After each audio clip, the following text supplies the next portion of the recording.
2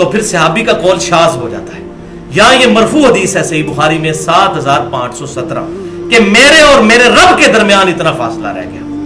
لیکن دیدار کا ذکر موجود نہیں ہے. دیدار ہوا ہے خواب میں, اور وہ صحیح حدیث جامعہ ترمذی میں انٹرنیشنل نمبر کے مطابق 3235 ہے.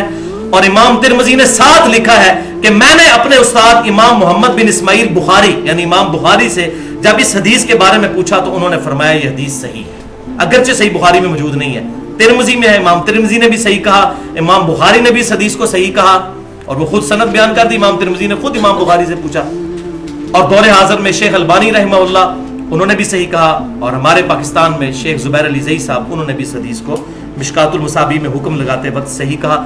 مشکات المصابیح میں اس کا انٹرنیشنل نمبر ہے 748 کہ آپ صلی اللہ علیہ وسلم نے خواب میں فرماتے ہیں میں نے اپنے رب کو بڑی اچھی صورت میں دیکھا.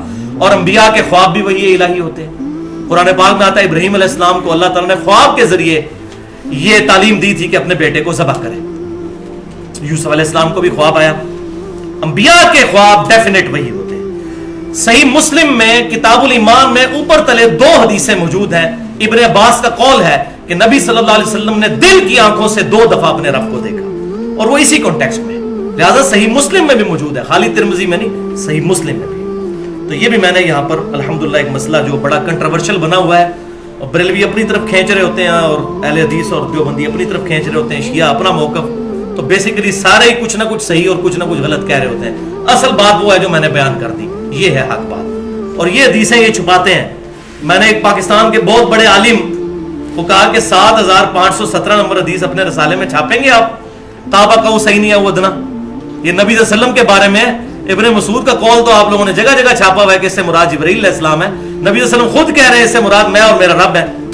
تو کہنے لگے بات ٹھیک ہے لیکن نہیں چھاپ نہیں سکتے, چھاپیں گے تو سارے مولوی مگر پہ جائیں گے جناب بریلوی تو پھر صحیح نکلے. تو ہمیں کوئی بریلوی دیوبندی اہل حدیث شیعہ سے کچھ لینا دینا نہیں ہے, ہمیں کتاب و سنت کو دیکھنا ہے. فرقوں کا جنازہ نکل جائے اسی میں اسلام کی عافیت ہے الحمدللہ. اب آ جائیے اسی کانٹیکسٹ میں آخری آیت ریفرنس نمبر 9 ہے جو ایپیکس ہے عقیدہ علم الغیب کو کلیئر کرتے ہوئے. سورہ التحریم کی آیت نمبر ہے 4. بسم اللہ الرحمن الرحیم, آپ کے ریفرنس پیج پہ آخری آیت ہے. یہ عقیدہ علم الغیب بالکل واضح کر دے گی. وَإِذْ أَسَرَّ النَّبِيُّ إِلَى بَعْضِ أَزْوَاجِهِ حَدِيثًا, اور وہ وقت یاد کرو کہ جب نبی صلی اللہ علیہ وسلم نے اپنی کسی بیوی کے ساتھ کوئی راز کی بات بیان کی. یہ ڈیٹیل آتی ہے صحیح بخاری اور صحیح مسلم میں. یہ 2 بیویاں کون تھی؟ سیدہ حفصہ اور سیدہ عائشہ. سیدہ حفصہ کو راز کی بات بتائی, انہوں نے وہ راز حضرت عائشہ کو بتا دیا. نبی صلی اللہ علیہ وسلم نے کہا تھا کہ میرے راز کی حفاظت کرنی ہے, لیکن انہوں نے کہا حضرت عائشہ کوئی غیر تو نہیں, حضور کی دوسری بیوی ہیں, ان کو وہ راز بتا دیا. وہ شہد کے معاملے میں تھا جو کہ ڈیٹیل موجود ہے تفسیر کے اندر. فلما نبأت به واظهره الله علیہ, تو جب اس بیوی نے وہ بات آگے بیان کر دی اور اللہ تعالیٰ نے اپنے پیغمبر صلی اللہ علیہ وسلم پر آشکار کر دیا کہ آپ کا راز آپ کی بیوی نے دوسری بیوی کو بتا دیا ہے. عرف بعضه واعرض عن بعض, تو نبی صلی اللہ علیہ وسلم نے اپنی اس بیوی یعنی سیدہ حفصہ سے اس چیز کا بیان کیا کہ تم نے میری یہ بات لیک کر دی, لیکن کچھ چیز بتا دی. واعرض عن بعض, اور کچھ چیز سے اعراض کر لیا, مکمل طور پر نہیں بتایا کہ تم نے کون کون سی باتیں میری لیک کی, ایک بات بتائی. اور یہی ایک اچھے استاد کا طریقہ ہوتا ہے کہ کسی بھی اسٹوڈنٹ کو اس درجے تک نہ پہنچا دیا جائے کہ اس میں ضد پیدا ہو جائے. تھوڑی سی بات بتا دی کہ تم نے یہ بات لی کی, باقی بات نہیں بتائی کہ تم نے یہ ساری باتیں بتا دی, ایک بات کا ذکر کیا. فلما نبأها, پس جب اسے خبر دی گئی یعنی سیدہ حفصہ کو بھی اس کی, قالت, تو وہ بولنے لگی, من انبأک ھذا, اے اللہ کے نبی آپ کو کس نے یہ بات بتا دی؟ قال نبأنی العلیم الخبیر, تو نبی صلی اللہ علیہ وسلم نے کہا کہ مجھے خبر دی ہے علم والے نے اور خبر رکھنے والے نے. اب وہ بیوی یہ بھی کہہ سکتی تھی کہ اللہ کے نبی صلی اللہ علیہ وسلم آپ تو غیب جانتے ہی ہیں, آپ کو پتہ چل ہی گیا ہوگا. انہوں نے کہا کہ آپ کو کس نے بتا دیا؟ آپ صلی اللہ علیہ وسلم نے یہ بھی نہیں کہا کہ نہیں تمہیں نہیں پتا مجھے علم الغیب ہے میں جان لیتا ہوں، فرمایا مجھے اس نے خبر دی ہے الحمدللہ۔ تو اس سے عقیدہ بالکل کلیئر ہو گیا، صحابہ کا عقیدہ بھی پتا چل گیا۔ اس کے رسپانس میں نبی صلی اللہ علیہ وسلم کے جواب سے، اور اللہ تعالیٰ نے آیت قرآن پاک میں سورہ التحریم کی آیت نمبر 4 یہ بیان کر کے مسئلہ ہی الحمدللہ حل کر دیا۔ اب کچھ احادیث ہیں، اس کے بعد اس کا کنکلوژن کروں گا کہ نبی صلی اللہ علیہ وسلم کی غیبی خبریں، یہ میں تیزی سے بیان کرتا جاؤں گا تاکہ اس حوالے سے ہمیں جو عطائی علم الغیب ہے اس کے حوالے سے چیزیں پتہ چل جائیں، اور ایک دو کریٹیکل احادیث ہیں اس میں ان کے ریفرنس بھی بتا دوں گا۔ پہلی حدیث صحیح بخاری اور صحیح مسلم کی متفق علیہ حدیث ہے، 4917 نمبر حدیث ہے۔ 70 صحابہ کو، یہ بخاری مسلم کا میں نے ریفرنس بتایا، بخاری میں بھی ہے، 70 صحابہ کو دھوکے سے شہید کیا گیا۔ جب ان کی شہادت کا وقت قریب آیا تو انہوں نے کہا اے اللہ ہمارے نبی کو ہمارے حال کی خبر کر دے، ہم تیرے نبی کے دین پر قائم ہیں، ہم اپنے رب سے اس حال میں مل رہے ہیں کہ ہمارا رب ہم پر راضی، ہم اپنے رب سے راضی۔ نبی صلی اللہ علیہ وسلم مدینہ شریف میں تھے، آپ صلی اللہ علیہ وسلم نے صحابہ کو کہا کہ ابھی اللہ تعالیٰ کی طرف سے جبرائیل میرے پاس آئے اور مجھے یہ خبر دی کہ تمہارے ساتھیوں نے مرتے وقت یہ دعا کی تھی، اے اللہ ہمارے نبی کو ہمارے حال کی خبر کر دے۔ نبی صلی اللہ علیہ وسلم دنیا میں موجود تھے، انہوں نے یہ نہیں کہا یا رسول اللہ انظر حالنا، اے اللہ تو ہمارے نبی کو ہمارے حال کی خبر کر دے۔ فرشتوں کو بھی نہیں کہہ سکتے ہم فرشتوں یہ پیغام دے دو، نہیں، اللہم صلی علی محمد، اے اللہ تو ہمارا درود محمد صلی اللہ علیہ وسلم تک پہنچا۔ فرشتوں کو پکارنا یا کسی انسان کو پکارنا یا اللہ کے علاوہ کسی بھی اور ہستی کو غائب میں مدد کے لیے پکارنا، یہ خالصتاً شرک ہے قرآن کی روح سے۔ اور اس میں میرا پورا ریسرچ پیپر ہے، مسئلہ نمبر 3 کے نام سے دعا صرف اللہ ہی سے، لیکچر بھی موجود ہے، اور ریسرچ پیپر نمبر 3 ہے دعا صرف اللہ ہی سے۔ اس سے عقیدہ کلیئر ہو گیا کہ صحابہ کرام علیہم رضوان اپنی خبریں اللہ کے ذریعے پہنچایا کرتے تھے، اور استانت کا مسئلہ بھی اس میں کلیئر ہو گیا۔ دوسری حدیث صحیح بخاری اور صحیح مسلم کی متفق علیہ حدیث ہے، غزوہ تبوک کے موقع پر، یہ ڈیٹیل حدیث ہے، 3 صحابہ تھے جو پیچھے رہ گئے، جن میں کعب بن مالک رضی اللہ تعالیٰ عنہ بھی تھے۔ سورہ توبہ میں بھی ان کی توبہ کا ذکر موجود ہے، انہی کی وجہ سے سورہ توبہ کہا گیا اسے۔ تو بخاری کا جو ترک ہے 4418 نمبر غزوہ تبوک کے چیپٹر میں، اس میں وہ صحابی کہتے ہیں میں پیچھے رہ گیا اور منافقین آ کر بہانہ کر رہے تھے، کوئی کہہ رہا تھا میری بیوی بیمار تھی، مجھے وہ مسئلہ تھا، میں اس لیے قتال میں شامل نہیں ہوا۔ تو وہ صحابی کہتے ہیں کعب بن مالک کہ اتنا رش تھا حضور کے پاس کہ اس وقت کوئی بھی شخص حضور سے جھوٹ بول دیتا تو آپ صلی اللہ علیہ وسلم کو پتہ نہیں چلتا تھا کہ یہ واقعی قتال میں شامل تھا یا نہیں، کیونکہ 30,000 کا لشکر آپ لے کے گئے تھے، 30,000 بندے سامنے یاد رکھنا تو بڑا مشکل کام ہے۔ اور ساتھ وہ صحابی کہتے ہیں نبی صلی اللہ علیہ وسلم کو پتہ نہیں چلتا تھا الا یہ کہ اللہ تعالیٰ وحی کے ذریعے بتا دے کہ یہ بندہ نہیں گیا تھا، ورنہ کوئی شخص یہ کہتا تھا کہ میں قتال میں نہیں اس مجبوری کی وجہ سے جا سکا یا کوئی ایسی بات، تو نبی صلی اللہ علیہ وسلم اس کا عذر قبول کر لیتے تھے، الا یہ کہ اللہ وحی کے ذریعے بتا دے۔ تو کہتے ہیں میں نے بھی ارادہ کیا کہ میں جھوٹ بولوں، لیکن پھر آگے الفاظ کیا کہتے ہیں کہ میں نے یہ سوچا میں نبی صلی اللہ علیہ وسلم کو تو جھوٹ بول کر راضی کر لوں گا، لیکن بعد میں اللہ تو آپ کو بتا ہی دے گا۔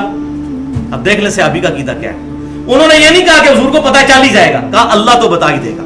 تو یہ دونوں جملے ان کے الحمدللہ عقیدہ علم الغیب عطائی کو کلیئر کرتے ہیں۔ تیسری حدیث صحیح بخاری اور مسلم کی متفق علیہ حدیث ہے، نبی صلی اللہ علیہ وسلم نے فرمایا میں بھی ایک انسان ہوں، جس طرح سنتا ہوں فیصلہ کر دیتا ہوں، تم میں سے بعض لوگ چرب زبان ہوتے ہیں اور اپنے دلائل بڑے مضبوطی کے ساتھ میرے سامنے رکھتے ہیں، ہو سکتا ہے کہ میں ان کے دلائل کی مضبوطی کی وجہ سے ان کے حق میں فیصلہ دے دوں، لیکن میں بھی ایک انسان ہوں، اگر وہ مجھ سے غلط فیصلہ لے کر جا رہا ہے تو اپنے گھر آگ کا ٹکڑا لے کر جا رہا ہے، یعنی وہ مجھے تو دھوکہ دے رہا ہے لیکن اپنے ساتھ کیا کر رہا ہے۔ تو اب یہ کوئی نہیں کہہ سکتا کہ حضور کو اندروں پتہ ہوتا سی، نہ نبی کی شان، نبی سلیم الفطرت ہوتا ہے، نبی کی شان سے یہ بعید ہے کہ ان کو اندر خبر ہو اور وہ اس کے مخالفت میں فیصلہ کرتے، کیونکہ یہ تو پھر دل کے ساتھ جنگ شروع ہو جاتی ہے۔ آپ کو بھی ایون پتا ہو کہ یہ بندہ مجرم ہے اور دوسرا بے گناہ ہے، آپ بے گناہ کو سزا دے ہی نہیں سکتے، اور پیغمبر تو سلیم الفطرت ہوتا ہے، اندر سے بھی نہیں۔ آپ نے فرمایا میں ایک انسان ہوں جو سنتا ہوں اس کے اعتبار سے ججمنٹ کر دیتا ہوں۔ چوتھی حدیث صحیح بخاری اور صحیح مسلم کی متفق علیہ حدیث ہے، بخاری میں 3886 اور مسلم میں 428، واقعہ معراج کے کانٹیکسٹ میں نبی صلی اللہ علیہ وسلم کہتے ہیں جب میں راتوں رات ظاہر معراج کا سفر کر کے آیا تو کافروں نے مجھے جھٹلانا شروع کر دیا اور انہوں نے عجیب و غریب سوال شروع کر دیے، اچھا آپ گئے تھے